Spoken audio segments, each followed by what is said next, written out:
Hello. Oh, Pag, ano? pag uwi mo dito sa Pilipinas, magpakasal na tayo ha? Ha? May pera ka na pang gastos. Hindi nga. Paghandaan mo nga, di ba sa March ka pa uuwi o ilang buwan pa yon? Anong buwan na ngayon? July, August, September, October, November, December, January, February, March. 9 months pa yun, no? Mapapaghandaan mo pa yan. Makaipon kang mga 150,000. Ayos na yung pangkasal natin. No?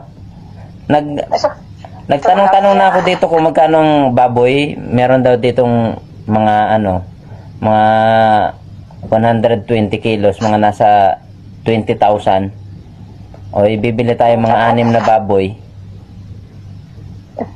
Di 120,000 yun. Kulang yun. Kulang. Anim. Budget mo na yan.